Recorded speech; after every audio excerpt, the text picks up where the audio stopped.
Bonjour ou bonsoir et bienvenue à Covier, une localité située à 15 km de la ville de Lomé.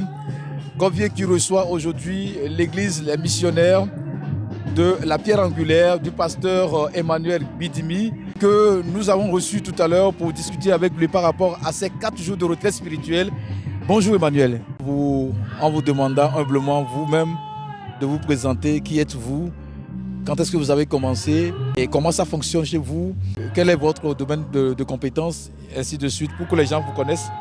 La télévision JLOB TV puisse vous connaître réellement qui est ce pasteur, avec qui nous allons revenir peut-être dans les prochains jours pour faire autre chose également dans l'église. Merci beaucoup. J'annonce déjà que puisque nous venons de commencer, c'est la toute première retraite que nous avons organisée dans cette vallée de la grâce. Donc nous pensons que nous allons continuer ce programme-là à la fin de ce mois de novembre. Nous allons encore revenir ici et ainsi de suite. Maintenant, vous avez votre frère Bidimi comme là Emmanuel. Je suis né à Covier ici, j'ai grandi ici, j'ai fait la plupart, ma tendre enfance dans ce village. Et après mes études, le Seigneur, mon papa est pasteur. Donc, le Seigneur a parlé à mon papa avant que je ne sois né que mon papa aura 4 garçons. Et le premier sera appelé Emmanuel, que je suis, le second Naphtali, et le troisième Robert, le quatrième Jude. Les enfants sont nés comme cela. Et moi, je suis très attaché à mon père et il me parle souvent de ses ennuis, de ses difficultés et tout ce qu'il rencontre comme obstacle dans le ministère pastoral. Et il m'a dit, quand j'étais en 5e, il m'a dit que, Emmanuel, tu sais, je suis en train de réfléchir sur ce que je vais te dire et je suis en train aussi de devancer un peu tes réactions puisque je te connais un peu, mais je suis obligé de te le dire. Tu seras comme moi, tu vas servir le Seigneur parce que le Seigneur m'a dit que tu seras son Nazaréen. J'ai dit, tiens, moi, avec tout ce que je vois, tu es pasteur, nous ne mangeons pas notre faim. Tu es pasteur, nous n'arrivons pas à payer nos écolages. Tu es pasteur, avec des embêtements, les membres, le comité, tout ça là. Moi, je ne peux pas faire ça. Je préfère aller à l'école, avoir mes diplômes, devenir fonctionnaire ou bien cadre, et comme ça, je trouverai de l'argent pour t'aider à continuer ton ministère. Mais moi, oublie ça. Le Seigneur m'a permis de devenir ce que je dois être par la grâce de Dieu, instituteur à l'école primaire.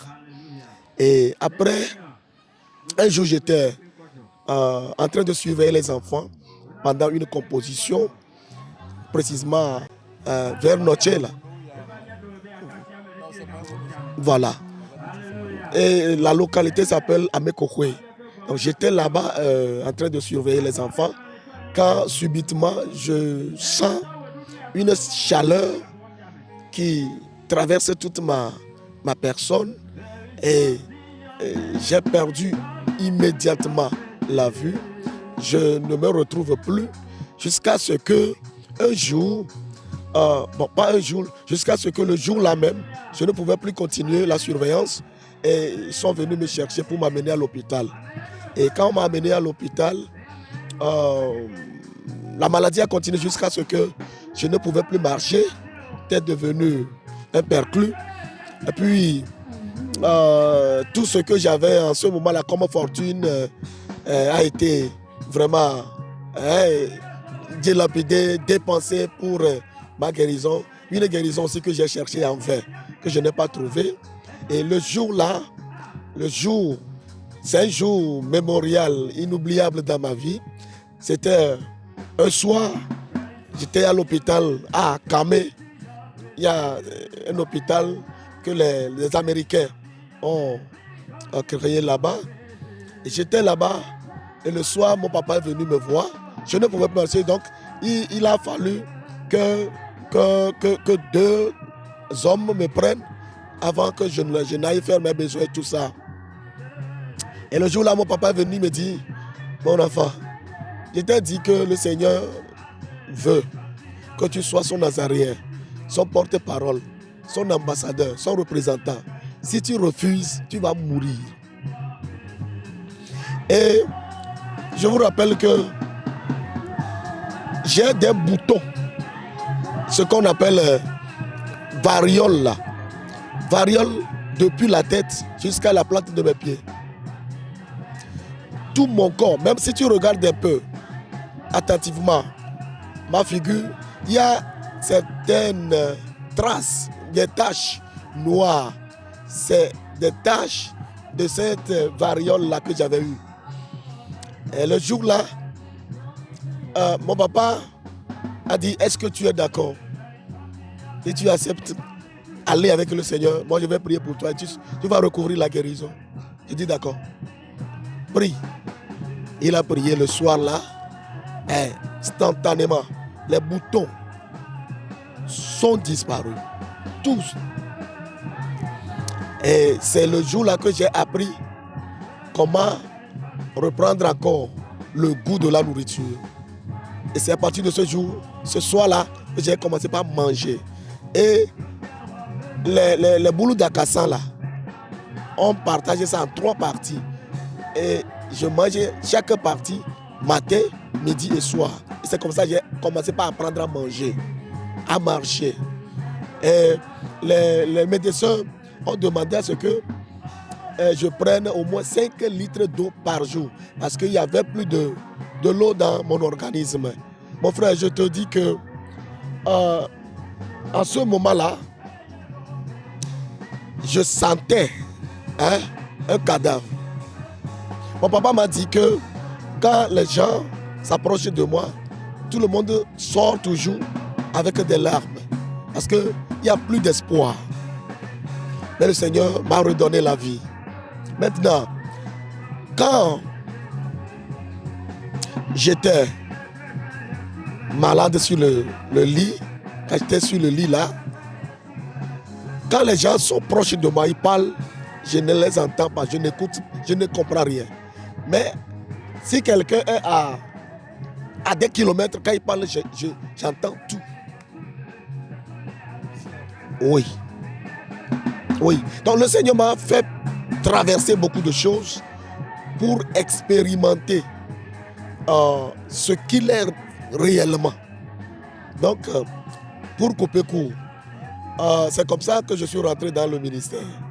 Donc, il y a de cela plus de 30 ans que je suis dans le ministère et le Seigneur n'a cessé de m'assister. Il m'assiste toujours. Il me conduit. Il me bénit.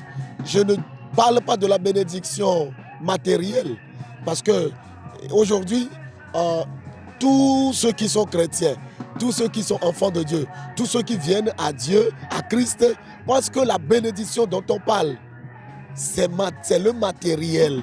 Or, nous oublions que quand nous poursuivons ces choses, nous sommes devenus des matérialistes.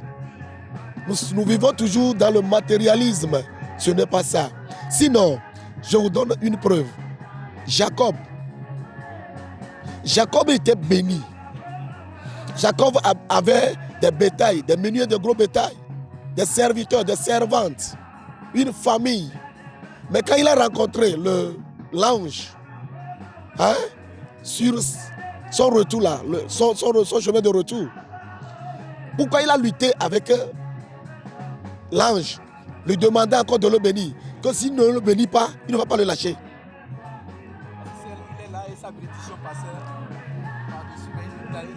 Vous voyez? Vous voyez? Donc la bénédiction dont on parle, non, ce n'est pas ce que nous voyons. Comme disait quelqu'un, cherchez le royaume des cieux et le reste vous reviendra pas dessus tout. Voilà. Cherchez premièrement le royaume des cieux et sa justice. C'est ce qui est important.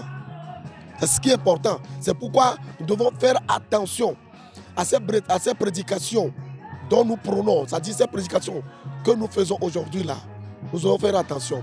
Nous ne sommes pas là pour parler de ces choses, mais je pense.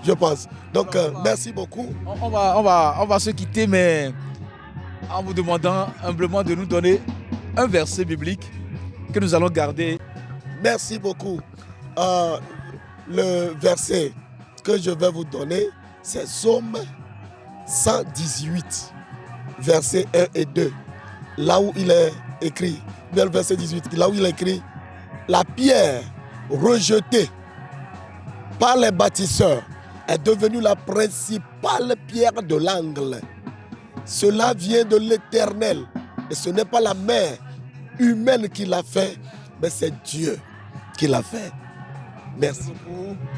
Pasteur Emmanuel Bidimi, merci beaucoup. Merci aussi.